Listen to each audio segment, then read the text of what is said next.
inoo soo jeedin doona farxad weyn bay noo tahay inoo foorooyinka taya inaan soo dhaweyno barnaamijkan soo qabanqaabay foorooyinka soo qabanqaabiyey marka mawduucan aan furan doonaa waxaana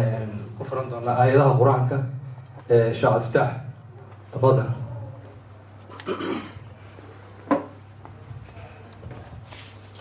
أعوذ بالله من الشيطان الرجيم إن الذين قالوا ربنا الله ثم استقاموا تتنزل عليهم الملائكة ألا تخافوا ولا تحزنوا وأبشروا بالجنة التي كنتم توعدون نحن أولياؤكم في الحياة الدنيا وفي الآخرة ولكم فيها ما تشتهي أنفسكم ولكم فيها ما تدعون نزلا من غفور رحيم ومن أحسن قولا ممن دعا إلى الله وعمل صالحا وقال إنني من المسلمين ولا تستوي الحسنة ولا السيئة ادفع بالتي هي أحسن فإذا الذي بينك وبينه عداوة كأنه ولي حميم وما يلقاها إلا الذين صبروا وما يلقاها إلا ذو حظ عظيم وإما ينزغنك من الشيطان نزغ فاستعذ بالله إنه هو السميع العليم ومن آياته الليل والنهار والشمس والقمر لا تسجدوا للشمس ولا للقمر واسجدوا لله الذي خلقهن إن كنتم إياه تعبدون فإن استكبروا فالذين عند ربك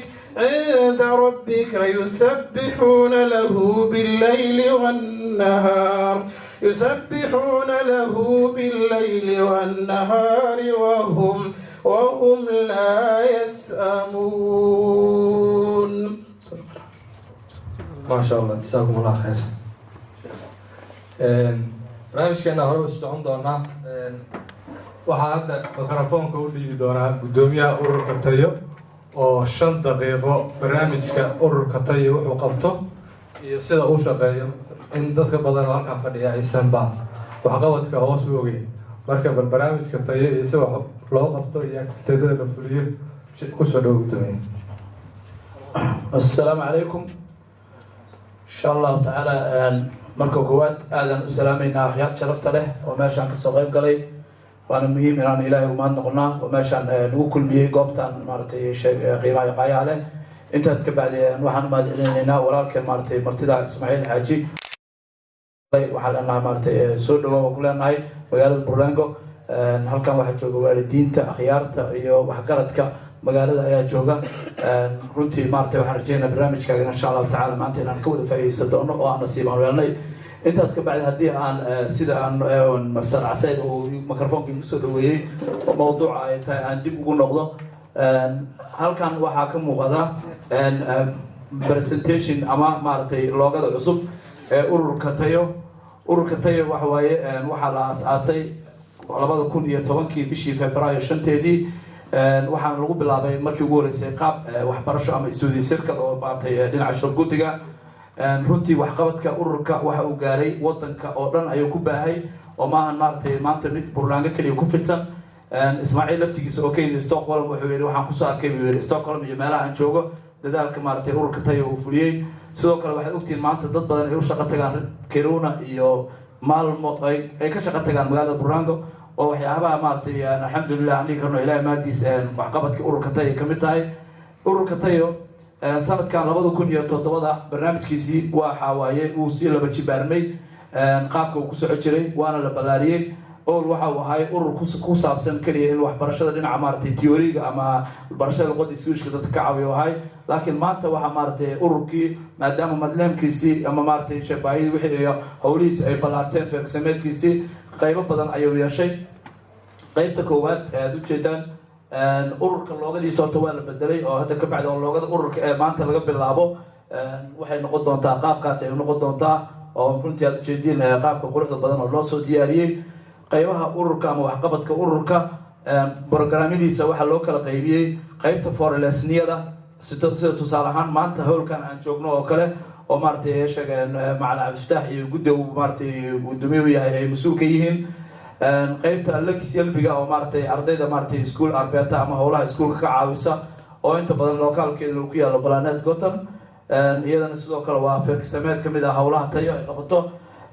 قيمة تيوريجا أما شوكورت أو إلا مدة جتي ولا باهدي سوي جتولوسي بهاي هرنا أنو سوي دونه أي مارتي إيش مستر عبد العزيز يا برسي يا محمد حسين يا مستر معو كي مارتي هولو ده نذا قيمته وحوي شيء أنتم مسكولتور كأما قيمته دنيارة هرمونة دنيارة أو عسير يا مسؤول كي فرتون عم عالين يا نيكالي هذا عمر ورسمة رنتي برنامج كأوركو هذا يوصي بلارتي وحنا مارتي ما دام وصي بلارتي وحنا لو باهي مركز تبع هنا مارتي عن وحياة كل زايدة عن سكر إنه أنا fiirinayna markasta baahida taagan maxay tahay iyo kan iska ilaalinayna urur kale waxay qabtaan inaan ku daynin laakiin tay ay noqoto mid lagu daydo oo maartay wax hindisa ama idiya keenta runtii ururka tayo qaabkan ayuu maartay ku shaqay doonaa waxaan kaloo rabaa inaan ku daro barnaamijkan kulanka axad oo Sundays tarafka oo maalin kasta maanta aan Ismaaciil nasiib ku yeelanay isaguna waxa waa barnaamijyada sida joogtada u socod doona qofkii fikir iyo talo tusaalahaya waxaan rabnaa inuu la soo xiriiro ishaga macna Abdulfataax iyo maartay guddiga xil saaran inuu la soo xiriiro oo soo sheego oo yiraahdo barnaamijkaas dadku u haya barnaamijkan wuxuu dhacaa maalin walba axad ah sidoo kale waxaa dhici doona barnaamijka la yiraahdo arbaca dhaafka wax la yiraahdo oo isagana aan ku casuumi doono qaybaha hay'adaha dawladda iyagana sidoo kale kaasna wali macnaha dad baan xil saari doonaa hawshaasna wadada ku soo jirtaa waxaa kaloo aan rabaa inaan maartay aan u sheegayaa u mahad celiyaa dadka madlaamka ka ama xubnaha ka ururka tayo runtii maartay lacagta deeqda oo ay bixiyaan oo ay garteen iyagana waan ugu mahad celinayaa lacagta deeqda waxa weeye wax qarsoon maaha 50 karoon ay bishii bixiyaan oo madlaam ay ku yihiin iyaga lacagtaas la qabdana waxa dib loogu celiyaa dadweynaha ama iyaga dib loogu celiyaa ma mid aan maartay aan formoon ama ganacsi aan ka raadinayna maaha maalintii ugu dambeysay taariikhdu markay 19 bisha waxaan soo booqonay 20 caruur iyo 10 waalidiin ah waxay soo booqdeen xerada usha biyor bank la yiraahdo oo maartay xerada xayawaanaadku ku xareysan yihiin halkaas oo ay caruurta ay ku soo arkeen waxyaabo aysan wali hore aysan u arkin ama xayawaanaadkii shabeelkii ama maartay biyoonkii oo runtii noqotay badan caruurtii maanta fursad waxaan u helnay in ay maartay wax barnaamijka macnaha tusaalahan waxaan TV ka arki jirnay ayaan maanta live aragnay dhahan marka urur jaariyad aan uga dayanay oo dhahday hadda ka bacda aan xayawaanaadka aan soo tusno ama deegaanka aan barno ma dhicin wax dhacay ma wax ma fahamtay oo waxyaabaha ay ururka tayo ay soo kordhiyeen waxaan maartay uga mahadnaqaynaa sida maartay taageerada iyo habsamida leh aad maartay aad u garab taagantiin adinkana waan idin soo dhaweynaynaa qof kasta oo maartay rabo inuu ururka madlaam ka noqdo waxaan leenahay ku soo dhawo ururka runtii ururka lagama xigo open waaye til alla waaye qof walba oo u furan yahay kusoo dhawo fikirkaagana waan soo dhaweynaynaa insha Allah taala wax qabadkana waa la laabi doonaa wixii dhaliil ah oo aad maartay aad noo haysaana waad noo soo jeedtaan wixii tala iyo tusaale waad noo soo jeedtaan aad ayaa mahadsantihiin warka waxa leeyay 5 daqiiqo markii aan ku sii dheeraad mar rabo aad mahadsantihiin wassalaamu calaykum waraxmatullaahi wabarakaatuh waa mahadsanyahay gudoomiyuhu runtii si fiican buu u sharaxay ururka iyo wuxuu qabtay iyo barnaamijkiisa iyo wuxuu qaban doono waxaan u maleynayaa astaan cusub baa ujeedaan ururku uu leeyahay taasaa ka turjumaysa waxqabadkiisa marka qof kasta waa akhrisan karaa sirkalada intay ka kooban yihiin soo dhawaada mar labaad waxaan u gudageli doonaa barnaamijkeena oo martida inoogu yahay walaalkeen Ismaaciil Xaaji Cali oo inooga yimi magaalada Stockholm safar dheer inoo soo galay barnaamijkan wuxuu ka mid yahay barnaamijka ay ururku qaban jireen oo fundraising ahaa xad kasta waxaan u maleynayaa dad badan way ka soo qayb galeen barnaamijyadii hore 3 jeer oo baa la qabtay doctor علي حاجة دكتور علي iyo ismaaciil shire iyo fanax. waxaan marayaa markii afraad weeye tan way sii socon doontaa kuwo kalena way soo socdaan barnaamijyo kale bulshada ay ku qanci doonaan. marka soo dhawaada mar labaad iyo mar saddexaad barnaamijku waa inoo socon doonaa 6 iyo 40 waa soo gabagabayn doonaa. cashaa jiri doonta fiiko iyaduna waa jiri doontaa kafee mar dhow waa la keeni doonaa. tartiib barnaamijkeena si habsameyna usii wadan doonaa. su-aalo waa jiri doonaan aan weydiin doona ismaaciil. ismaaciil hadda waxaan kusoo dhaweynaa barnaamijka noo sii wado noona bilaabo. ismaaciil soo dhawow.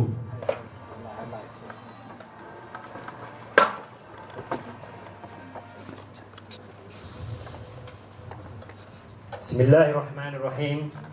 الحمد لله رب العالمين والصلاة والسلام على خير الأنام اللهم علمنا ما ينفعنا وانفع بما علمتنا وزدنا علما نافعا يا حنان يا منان. السلام عليكم ورحمة الله وبركاته. أهل بني السلام يا مركورة فرحت وين بيتهاي إن المان تلقن إلى النجوم مقالة بورلينج ومركي لبعض يعني من يوم mar hore jirtoon hore u yimi laakiin aan Soomaaliland la kulmin balse maanta si gaar ah bay xiise gelinaysaa inaan arko dadkan oo dhan oo Soomaalida ay meesha wada joogaan. taasina waxay tusaysaa in aad si gaar ah ixtiraameysaan si gaar ah qadarineysaan. taasina waa sida ay ahayd dhaqanka Soomaalida iyo dhaqanka Islaamka waa. intaa kadib magaaladan Buurleenga xusuusteeda hadaan dib u celiyo waxaan soo xusuusanayaa 2006 iyo 2007 waqtiyadaas haddaad ogtiin waxaa jira dad badan oo Soomaali ah oo sharciyo badan xilliyadaasi qaatay. way dadkii 2003 iyo 4 iyo 5 yimid waxaa sharciyada la siinay 2006. marka Soomaalidu caado waxa uu had iyo jeer kolka ay sharci qaataan waxa koowaad ay ka fikiraan waxa weeyaan inay degaan magaalo weyn. hadday magaalo weyn marka ay helaan waxay isweydiiyaan fursadaha marka laga helayo magaalada weyn. fursadda ugu horeysa Soomaalidu haddana waxaan ka fikirnaa lacagta. marka magaalooyin badan oo Sweden ka tirsan way adkeyd marka lacag badan lama bixin jirin.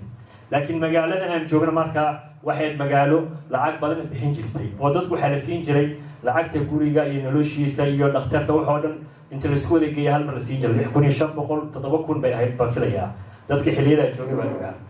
marka Soomaalidii kaamamka ku jiray markaad wada hadashaan waxay ku oran jireen markaad weydiisaatay war hebel ka war hebel wuxuu degay magaalo barwaaqo ah. marka magaca uu adkaa in Buurleenga yiraahdaan marka waxa oran jiray hebel wuxuu guur magaaladii barwaaqada ahayd. marka waxay noqotay magaalo caan baxday oo waqtigaas caan baxday. marka waxaan rajaynayaa barwaaqadaasi ilaa maanta inay weli sideedii tahay sidaan filayo. intaa kadib imaashahaygu magaaladan Buurleenga aan imaaday 3 arrin baa u sabab ahaa. 3 arrin baa igu qasbay inaan ka soo tago Stockholm oo ahayd magaaladeedii waqtigayga aan huro oo aan halkan imaado. qodobka koowaad ee keenay waxay ahayd maalintii dhagahayga ay ku soo dhaceen ururka halka ka bilaabmaya Tayo. ururka anigu maan ogeyn maan arag meel baan joogay magaalo Southampton la yiraahdo. marka niman meesha markaan wada sheekaysanay waxay u yiraahdeen waxaan shortcut ka soo qaadanayna caabiyay urur ku yaalo Tayo. marka anigu waxaan sirmalaa ururka iska urur Carabeed laakiin magaca kolkaad aragtid Tayo waxa dareemaysaa inuu yahay magac Soomaaliyeed. marka kadib baa hadda nasiib waxaan u helay in aan maalin maalmaha ka mid ah ka daawaday Facebook oo aan kadibna noqday qof joogto oo maalin walba Facebook markaan sidaa u furo waxaan aqrin jiray waxyaabaha ay soo qoraan. marka si gaar bay ii xiise gelisay oo waxaan u arkay inuu ururka Tayo yahay hanti anigu aan leeyahay. oo way sababtoo ah markaad aragtid urur Soomaali ah oo sidaa u dadaalayo oo baahidii shacabka Soomaaliyeed ka haqabtirayo waxaad ogaanaysaa inuu yahay urur dhab ah. inagu Soomaali haddaanu hal cilad baa inagu xantaa Swedishkuna way ogyihiin aduunkuna marqaati baad ka tihiin. waxaa jira ururo kun iyo wamazaada ka badan mid kasta oo jeebka lagu sitaa. urur kasta wuxuu ka bilaabanayaa S balse Tayo iyagu way ka duwan tahay. Tayo ayay la baxday tayadiina way sameeyeen. marka aan bariyo Tayo taasina arrinka labaad ee keenay waxay magaaladan kaga duwan tahay magaalooyin kale Sweden. waxaa u soo baxay siyaasiyiin da'yar ah oo siyaasadda dalka Sweden si yaroo fudud oo sahlan jaranjarada siyaasadda u koray oo ka soo bidhaamay meel aan Soomaali hore u gaarin. oo marka taasina waxay ku tusaysaa marka inay tahay dadka Buurleenga degan inay yihiin dad qiimo leh. marka taasi oo kale qofka markuu dareemana wuxuu jeclaysanayaa inuu magaaladan yimaado dadkan quruxda badan uu la kulmo. ammaan bad gudantiin. intaa kadib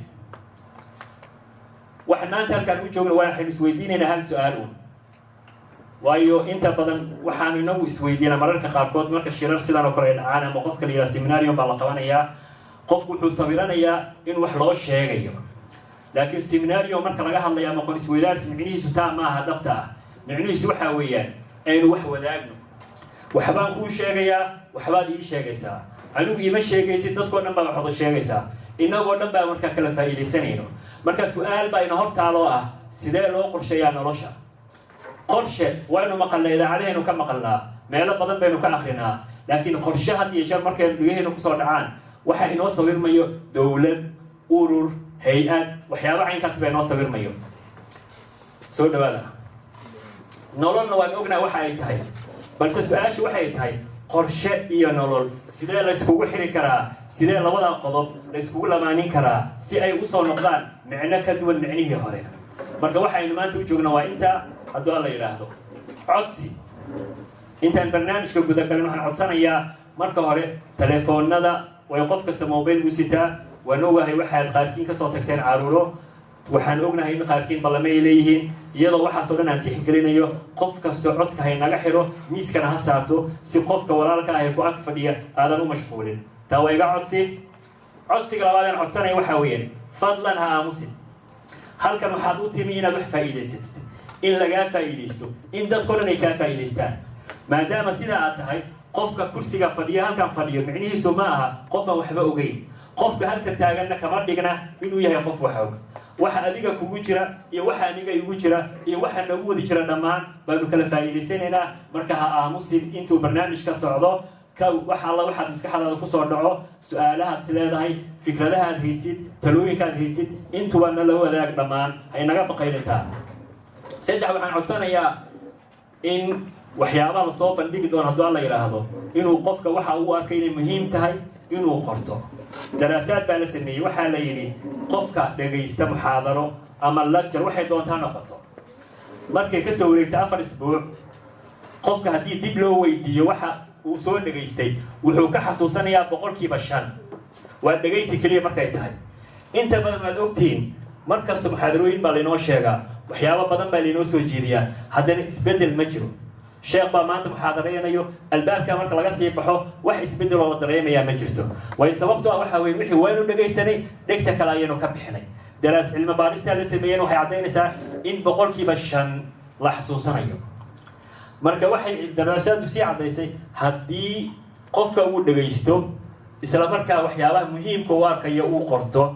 haddana uu la sii falgala barnaamijka oo su-aalaha imanayo doodaha imanayo intaasoo dhanna uu ka faa'iidaysto wuxuu xusuusanayaa 4 isbuuc kadib 97%. marka 97 markaad xusuusatid waxay ka dhigan tahay wixii halkan laga sheegay inaad laabta ku haysid oo inaad samaysidna way ku sahlanaanaysaa marka fadlan haddaad aragta wax muhiim ah ka faa'iidaysta qorta qodobka afraad ee aan kusoo gabagabeynaya waxaa weeyaan codsigaygu aynu isdhegaysano qof baa hadlayo qof baa wax inoo sheegayo microfoonku waxaan filayaa meeshoo dhan ma wada gaarayo markuu qof wax inoo sheegayo aynu dhegaysano si dadka kale inuu maqlaan qofka hadlayana waxaynu ka cabsan doonaa hadduu alla yidhaahdo waxa muhiimka uu marka isagu arkayo inuu abaaro codkana uu sare u qaado inkastoo hableey joogaan way yaro xishoonayaan iyagu si gaar baan markaa u ixtiraami doonaa intaa kadib safarkeen wuxuu ka koobnaan doonaa ilaa 5 su-aal su-aasha hore aynu isweydiin doono ama aynu ka hadli doono ama maxadada hore aynu istaagayno waxay noqonaysaa sida wax loo qorsheeyo qorshe waa maxay waxaynu isweydiin doonaa qorshe waxa uu yahay iyo halka uu ka yimid iyo waxyaabaha uu taro iyo waxyaabaha uu qofka bini'aad waxyaabo badan baynu isweydiin doonaa labo waxaynu isweydiin doonaa ogow qofka aad tahay adigu kuma aad tahay waxaa had iyo jeer mararka qaarkood qof baad ku oranaysaa kuma aad tahay ma magacaagii baa loola jeedaa ma qabiilkaagii waxa inta badan inoo soo degdegayo qofka markaad weydiisid magaca iyo qabiilka su-aashana inta badan soomaalidu markaan nahay meelaha shaqada marka la doonto waxa la isweydiinaya waxaa weeyaan benedu marka qofka la yidhahdo inta badan waa su-aasha ugu adag sida dadku ay sheegaan dadka ka shaqeeya xafiiska shaqada waxaan filayaa maalintii dhaweyd ismaaciil baa idinla joogay inuu su-aalaha muhiim sidan oo kale inuu soo qaaday marka maanta waxaynu ogaanaynaa qofka adigu aad tahay ma midabkaaga laga hadlayaa ma magacaagiibaa laga hadlayaa ma qabiilkaagii ma xaafadaadii ma reerahaagii hoose taana waynu ogaan doonaa waynu kasii gudbi doonaa taa hadduu alla yidhaahdo waxaynu dul istaagaynaa sida loo dhisayo guriga marka la dhisay asaas buu leeyahay dhagaxa baa la sameeyaa kadibna sawirkii baa lagu shubaa asaas adag baa loo taagaa yool qofka markuu yeelanayo hadaf markuu yeelanayo ujeedda markuu leeyahay in wax sameeyo siduu u dhisayaa sida gurigan uu dhisan yahay kale ayuu u baahan yahay qofkana inuu dhisto yoolkiisa iyaduna waanu sii arki doonaa waxa uu yahay su-aasha afraad aynu isweydiin doonaa ama qodobka afraad ee dul istaagi doono qaabka loo hirgeliyay yoolkaagii yoolkii baad qoratay waad hagaajisay waad qurxisay design baad u samaysay midab kala duwan baad samaysay qorshihii wuu kuu qoran yahay sideed u hirgelinaysaa marka ma qof baa kuu imanaysa madakaaga imanayo kuu hirgelinayo ma cid kalea kuu imanayso ma tayaa ku caawinayso mise adigaa is caawinayo iyadana waanu arki doonaa waxaynu kusoo gunaanadi doonaa hadduu ilaahay waqtigana gaadhsiiyo sida loo hubiyo tacabkaagu tacabka waa maxay yoolkii aad qoratay ee aad hirgelisay ugu dambayntiisii si aad u hubisid waayo had iyo jeer qiimayn haddii lasoo waxaa la odhan karna waa qiimayn si aad u qiimaynaysa maxaa kuu hirgelay maxaa kaa qaldamay maxay ahayd waxyaabihii caqabada kugu ahaa maxay ahayd waxyaabihii kaa hor istaagay taana waynu isweydiin doonaa iyaduna marka shantan qodob buu ka kooban yahay barnaamijka caadiyan waxaa lagu talagalay barnaamij seminarium ilaa saacad soconaya maalin ilaa 5 iyo 6 saacadood ah laakiin waqtiga oo yar oo awgii waxaynu isku dayi doonaa inta aynu ka gaareen inaynu sheegno inta kalena waxaynu samayn doonaa tayana waanu wada hadalnay in madal kale iyo waqti kale iyo fursad kale inaynu isku iman hadduu ilaahayna gaarsiiyo haddii afartii codsiga ahayd oon idinka codsaday iyo 5tii qodobe aan idin sheegay isku geyntoodii wuxuu barnaamijku noqonayaa marka waxyaabaaynu ka faa'iidaysanayno waxa uu yahay qorshe iyo tilmaamaha la xiriira ayuu qofka baran doona ayuu fahmi doonaa labo inta barnaamijka u socdo waxaad awood u yeelan doontaa inaad ogaatid sida ugu wanaagsan aad u gaari kartid yoolkaaga iyo waxyaabaha lagaa rabo waxyaabaha lagaa doonayo inaad yool yeelatid waxyaabaha ku xidhan waxyaabaha shardigu ah waxyaabaha asaaska u ah ayaad ogaan doontaa hadduu ilaah yidhaahdo 3 waxaad awood u yeelan doontaa inay noloshaadu noqoto nolol qorshaysan noloshu bini'aadamku alla subxaanahu wa tacaala wuxuu ugu talagalay inay noqoto nolol qorshaysan waayo inagu muslimiin baanu nahay qofka muslimka noloshiisu sida salaadaha ay u kala qorshaysan yihiin ee u kala hagaagsan yihiin ee u kala baxsan yihiin ayaa noloshaadu la doonayaa inay sidaa ahaato noloshaadu lama doonayna inay noqoto nolol 100 waxyaabood hoosta ku sidato marka taana waynu istaagi doonaa ama waynu fahmi doonaa ama waynu ka faa'iidaysan doonaa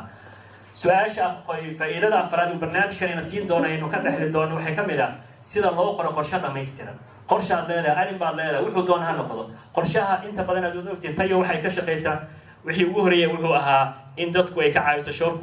shortcutku marka aad samaysan aad yeelanaysid ama aad doonaysid inaad qaadatid qorshe dhammaystiran buu kaa doonayaa wuxuu kaa doonaya bilowga hore inaad dhakhtarkii tagtid tilstoondigii aad dalbatid caafimaadkii aad sii martid kadib teoriyigii aad sii akhrisid shoorinkii halkabaanihii 100 waxyaabood baa u baahan inaad marsid qorshahaasu qofku isagoo sheeko ahayn ma samayn karaa intuu warqad qoro qodobada laga doonayo qodob inuu qoro iyaduna waadnu baran doonaa waynu ka faa'iidaysan doonaa barnaamijka 5 waxaad awood u yeelan doontaa hadduu ilaahay ogolaado inaad ka hortagtid caqabadaha kusoo wajahayo waa dhab noloshu waxay ka samaysantahay caqabado kala duwan maalin kasta caqabad baa kusoo wajahayso kolba meel bay ka imaan kolba daaqad baa kugu furmayso muujado kala duwan baanu ku dhex noolnahay muujadahaasi sidaasi ah sida ugu wanaagsan aad uga hortegi kartid waayo gurigan maanta meesha aynu joogno hadduu dab ka dhaco waxaa la sameeyey waxyaabihii looga hortagi lahaa albaabadii buu leeyahay 100 waxyaabood baa jira loogu talagalay adiguna tacabka iyo hawlka aad doonaysay noloshaadu sidaad uga hortegi kartaa waxyaabaha kusoo wajahayo waxay ka mid tahay faa'iido ka mid faa'iidooyinka barnaamijku leeyahay ta ugu dambaysa qaabka loo hubiyo wixii kuu hirgalay yool baad qoratay waad samaysay waad dadaashay ugu dambayn ma kuu hirgalay hadduu kuu hirgalayna ma waqtigii iyo awooddii iyo tamartii aad gelisay ma aha mid ku habboon iyadana waanu ogaan doonaa intaa kadib tiirarka barnaamijkan aan cuskaday barnaamijku ma aha falsafad iyo wax meel laga soo akhriyay waxyaabaha tiirarka ee asaaska uu ku dhisan yahay waxa weeyaan qur-aanka kariimka iyo sunnada nebiga qur-aanka alla subxaanahu wa tacaala wuxuu inoo sheegay inuu qur-aanku ku dhammaystiran yahay wax kasta lagu sheegay marka inta badan waxyaabaha barnaamijku ka hadlaya oo dhan waa waxyaaba qur-aanka lagala soo dhex baxay ama aan kala soo dhex baxay waxaanu adeegsaday inta barnaamijka aynu samaynayna ama aynu baarista ku sugnay aqoonta casriga ah ee sayniska waxyaabaha ay ka tiri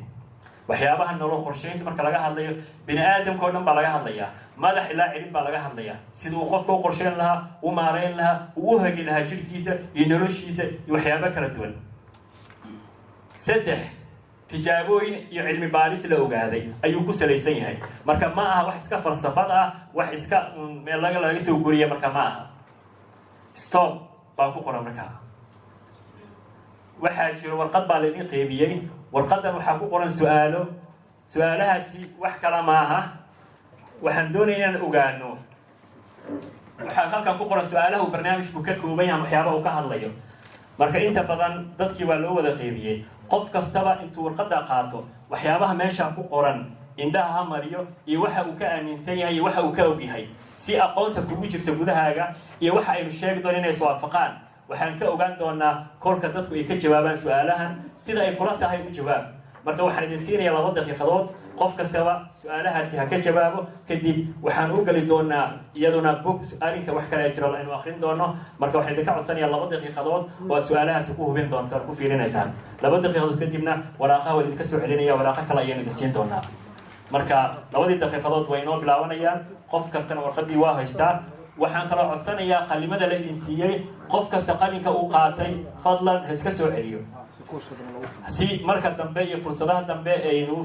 waayo qalimadan dhibaato badan baynu kala kulanaa waxaan filayaa maalin kastaba iyo sidan oo kale seminar kasta markaanu qabanayno qalimo cusub baanu keenaa marka kuwan waa kuwa xaafadaha aynu ka soo gurnay xafiiska ururka kastama aynu ka soo qaadno weeyaan marka waxay idinka codsan doonaa haddii la yidhaahdo qalimadaasi in maxay ahaydee aad dib noogu soo celisaan marka waad mahadsantihiin 2 daqiiqadood baan idin siinayaa marka su-aalihiina way idin horyaaleen su-aalaha jawaab waxaa ka yimi hadal marka waxaa laga yaabaa ereyada qaarkood inaysan caddayn marka waa iska ereyo af soomaali un ah marka waxaan filayaa in ereyada aad fahmi weysaan inaad ka gudubtaan hadduu alla yidhaahdo marka 2 daqiiqadood way inoo bilaabmeen marka waa idinkaa